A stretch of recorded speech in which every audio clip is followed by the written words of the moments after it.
Hello सभी को। क्या आपके साथ कभी ऐसा हुआ है कि आप शांति से बेड पर सोने की कोशिश कर रहे हो और अचानक आपके दिमाग में एक अनएक्सपेक्टेड सवाल आ जाता है, जैसे कि अटलांटिक और प्रशांत सागर का पानी एक दूसरे से क्यों नहीं मिल पाता, या फिर ये सिलसिला शुरू हो जाता है कि आप विकिपीडिया पर एक आर्टिकल पढ़ते हो, फिर एक और धीरे धीरे आप सोने में थोड़ी देरी कर देते हो। आज हम आपकी नींद के कुछ और घंटे बढ़ा देंगे और उन सवालों के जवाब देंगे जो किसी को परेशान कर सकते हैं। तो आप भी अगर ऐसे लोगों में से हैं जो कुछ नया सीखना चाहते हैं तो हमारे चैनल को जरूर सब्सक्राइब कीजिए। इन महासागरों का पानी इसलिए नहीं मिलता क्योंकि उनकी सैलिनिटी और डेंसिटी अलग अलग होती है। आप ड्रोन से लिए गई फोटोज में इन्हें डिवाइड करने वाली लाइन को बड़ी आसानी से देख सकते हैं। चलिए शुरू करते हैं।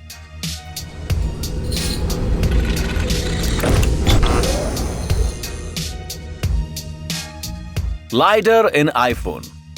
दुनिया भर के टेक वर्ल्ड में और भी कई प्रोडक्ट्स इतनी खलबली नहीं मचाते जितने एप्पल के प्रोडक्ट्स मचाते हैं। ऐसे टाइम पर दुनिया दो तरह के लोगों में बढ़ जाती है। पहली तरह के लोग टिम कुक की टीम के हर इनोवेशन की तारीफ करती है और जल्दी से उनके बनाए गए प्रोडक्ट्स को प्री ऑर्डर कर देते हैं, और दूसरे वो लोग होते हैं जो इनके महंगे दाम, बिना काम के फीचर्स और कमजोर डिजाइन को कोसते रहते हैं। हालांकि सच कहें तो अक्सर ये दोनों भी लोग तो एक ही होते हैं। इस साल भी कुछ अलग नहीं हुआ। आईफोन 12 को ना भैया तुरंत ही नाराजगी का सामना करना पड़ा, क्योंकि इसमें वही पुराने स्ट्रेट एज डिजाइन है। इसके बॉक्स में कोई चार्जर और हेडफोन भी नहीं है। साथ ही ये काफी महंगे प्राइस टैग के साथ आता है, लेकिन इसमें कुछ इंटरेस्टिंग इनोवेशन शामिल है। लाइडार स्कैनर उन्हीं में से एक है। ये तीनों कैमरे के बीच एक साधारण सा ब्लैक डॉट होता है। वैसे आप इस स्कैनर को आईपैड के नए वर्जन में भी देख सकते हैं। लाइडार्स का इस्तेमाल मानव रहित गाड़ियों में ऑटो पायलट के तौर पर किया जाता है। ये गाड़ी की आंखों का काम करता है। लेकिन ये है क्या? ये दरअसल एक लेजर है जो आसपास की चीजों का एक 3D मॉडल बनाता है। ये टेक्नोलॉजी कई तरीके से इस्तेमाल की जा सकती है। फॉर एग्जाम्पल ऑगमेंटेड रियलिटी वाले वीडियो गेम्स खेलने के लिए, या किसी रूम का 3D डिजाइन आपके स्मार्टफोन पर अपलोड और एडिट करने के लिए। इसके साथ ही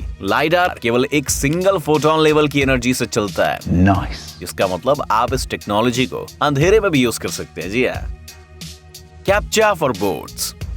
इंटरनेट पर और कोई भी चीज इतनी बोरिंग नहीं लगती यार जितनी छोटे बॉक्सेस में ट्रेन को सेलेक्ट करना या फिर अजीब आकार के शब्दों को पढ़ के उन्हें टाइप करना होता है, और इसके बाद ही आप अपना काम जारी रख पाते हैं। लेकिन आपको बता दूं, अगर वेबसाइट्स और सर्च इंजन्स अपने सर्वर्स पर कोई सुरक्षा नहीं लगाते तो बॉट्स उन्हें पूरी तरह से बर्बाद कर देते। लेकिन दूसरी ओर आर्टिफिशियल इंटेलिजेंस और भी सोफिस्टिकेटेड होते जा रहे हैं, और एक नया सवाल सामने आ रहा है। क्या एक रोबोट ये साबित कर सकता है कि वो रोबोट नहीं है? अगर हम एक सामान्य कैप्चा की बात करें जिसमें आपको अजीब कैरेक्टर्स को पढ़ना होता है, तो अब इसके चांसेस काफी ज्यादा है एक बॉट उसे सुलझा ले। एक ऑटोमेटिक कैरेक्टर रिकॉग्नाइजेशन इसमें उसकी मदद कर सकती है। लेकिन अगर हम रीकैप्चा की बात करें जो 2009 से गूगल द्वारा इस्तेमाल की जाने वाली सिक्योरिटी सर्विस है, तो बात थोड़ी ज्यादा कॉम्प्लिकेटेड हो जाती है। ये सुरक्षा प्रणाली सिर्फ यूजर ने एंटर किए हुए डेटा को ही नहीं, बल्कि माउस की हलचल और ब्राउजर की हिस्ट्री पर भी नजर रखती है। आसान शब्दों में कहें तो ये थोड़ा डरावना लगता है और आपको बॉट से सुरक्षित रखता है। वैसे इंसान को तो पहले से ही शक है कि कोई उसे देख रहा है,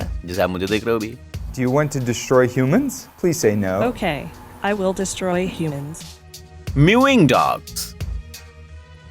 कुछ बिल्लियों की प्रजातियां ऐसी भी होती हैं जो कुत्तों जैसा बर्ताव करती हैं। फॉर एग्जाम्पल ओरिएंटल कैट्स, ये बात आपको मालूम थी? वो अपने मालिक ने फेंके हुए खिलौने उठा लेती हैं, उनके कदमों के साथ चलती हैं और उन्हें ट्रेन भी किया जा सकता है। लेकिन क्या ऐसे कुत्ते भी होते हैं जो बिल्लियों की तरह दिखते हैं? बिल्कुल होते हैं, और तो और ये बिल्लियों की तरह आवाज भी निकाल सकते हैं। इन्हें बेसनजी या अफ्रीकन बार्कलेस डॉग कहा जाता है। लेकिन ऐसी बात नहीं है कि शर्मीले होते हैं या बात नहीं करना चाहते बिल्लियों की तरह। इसका राज इन कुत्तों के वेंट्रिकुलर चेंबर में होता है। ये एक ऐसी जगह पर स्थित है जहां वो भौंकने की फ्रीक्वेंसी तक पहुंचने के लिए वाइब्रेट नहीं कर पाते। कुछ डॉग हैंडलर्स मानते हैं कि अफ्रीकन ब्रीड्स ने जानबूझकर इन्हें ऐसा बनाया है जिससे शिकारियों का ध्यान आकर्षित न कर पाए, और इसीलिए भौंकने के बजाय बेसनजी सिर्फ हाउल करते हैं और थोड़ी मियाओ जैसी आवाज निकालते हैं। जी हाँ। White specs. आपने शायद देखा होगा कि कभी कभी बिना वजह आपके नाखूनों पर लाइट स्पॉट्स आ जाते हैं। बचपन में हम में से कई लोग ये भी मानते थे कि कोई विश मांगने से गायब हो जाएंगे और आपकी विश भी पूरी हो जाएगी। लेकिन इस पिगमेंटेशन की असली वजह पता है क्या है? पहले तो हम बताना चाहेंगे कि बिल्कुल हार्मलेस होते हैं। ये अक्सर मैनिक्योर या कोई चोट की वजह से डैमेज होने पर दिखते हैं। या फिर ये नेल पॉलिश या किसी नेल पॉलिश रिमूवर की एलर्जिक रिएक्शन की वजह से भी होते हैं। इसकी एक और वजह हो सकती है और वो ये कि शरीर में विटामिन और मिनरल्स की कमी जैसे जिंक और कैल्शियम। अगर आपको अपने नाखूनों पर इन कट्स या डॉट्स से कोई परेशानी नहीं है और ये हमेशा ही दिखाई नहीं दे रहे हैं तो आपको डरने की कोई जरूरत नहीं है। लेकिन अगर आपके सारे नाखूनों पर ये दिखने लगे और आपको दर्द महसूस हो तो डॉक्टर की सलाह लेना बहुत बेहतर है। जी हाँ, ब्लड फ्रॉम फिंगर।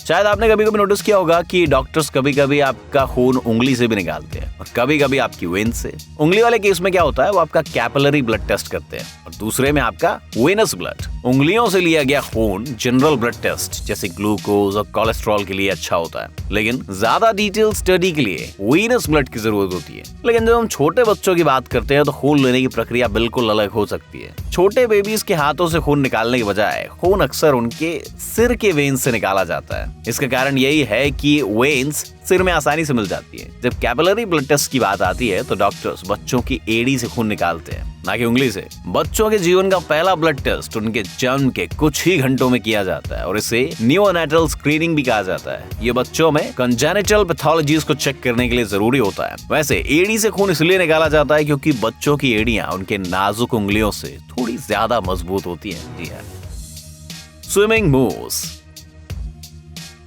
कई लोगों को लगता है कि केवल ग्रेसफुल जानवर ही अच्छी तरह तैर सकते हैं, लेकिन ये बिल्कुल गलत है। फॉर एग्जाम्पल हाथी बेहद अच्छे स्विमर्स होते हैं और आप उन्हें देखकर इस बात का अंदाजा नहीं लगा सकते। और मूस जिनका ड्राइविंग का टैलेंट इतना बढ़िया होता है कि आप उनकी तुलना माइकल फेल्प्स के साथ भी कर सकते हो। खाने की तलाश में जानवर कई मीटर्स की गहराई तक डाइव लगा सकते हैं, लेकिन ज्यादातर ये बस तैरते रहना ही पसंद करते हैं। इनकी स्पीड 6 माइल्स पर आवर तक पहुंच सकती है। ये गति ओलंपिक एथलीट्स की जितनी होती है। वैसे एक और इंटरेस्टिंग बात मैं आपको बता दूं कि मूस के मोटे बाल एक तरह से लाइफ जैकेट का काम करते हैं और उनके बीच फंसे एयर बबल्स इस जानवर को सतह पर रखने के लिए मदद करते हैं। जी हाँ, द ट्रूथ अबाउट वसाबी।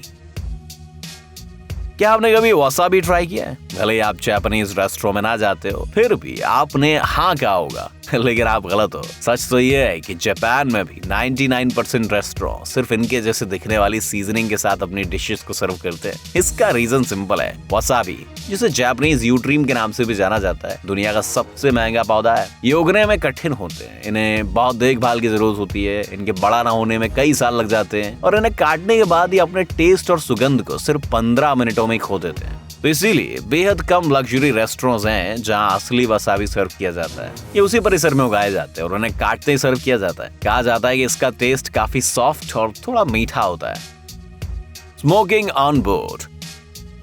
आपने शायद पुरानी फिल्मों में देखा होगा कि लोग विमान में बैठकर सिगरेट पी सकते थे, लेकिन आज की दुनिया में ऐसा नहीं होता। लगभग 40 साल पहले प्लेन्स में स्मोकिंग को बैन कर दिया गया है, लेकिन इसका रीजन नॉन स्मोकिंग पैसेंजर्स की कंप्लेंट नहीं था। दरअसल 20वीं शताब्दी के मध्य में कई विमान दुर्घटनाएं इन निकोटीन प्रीमियों की वजह से हुई। लेकिन अगर आप गौर से देखोगे तो आज भी कई मॉडर्न एयरक्राफ्ट्स में एशट्रेज लगे होते हैं, भले ये ब्रांड न्यू प्लेन्स क्यों ना हो। इसकी वजह है कि बैन होने के बावजूद कुछ लोग नियमों का पालन नहीं करते और अगर कोई पैसेंजर ऐसा कर भी ले तो उसकी हरकतों से एयरक्राफ्ट को कोई नुकसान ना हो।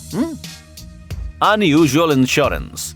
अगर आप अपने दोस्त से कहें कि आपको एलियन द्वारा किडनैप किए जाने का डर लगता है, हो सकता है कि आपको पागल समझे वो, लेकिन एक जगह है जो आपके डर को सीरियसली सुनेगी और आपको कोई सोल्यूशन भी बताएगी। और हम किसी साइकोलॉजिस्ट की बात नहीं कर रहे भाई, हम हाल ही में फ्लोरिडा के इंश्योरेंस एजेंसी ने नई सर्विस लॉन्च की है। अगर आपको कोई एलियन उठा ले जाए तो हम आपके परिवार को $10 मिलियन चुकाएंगे।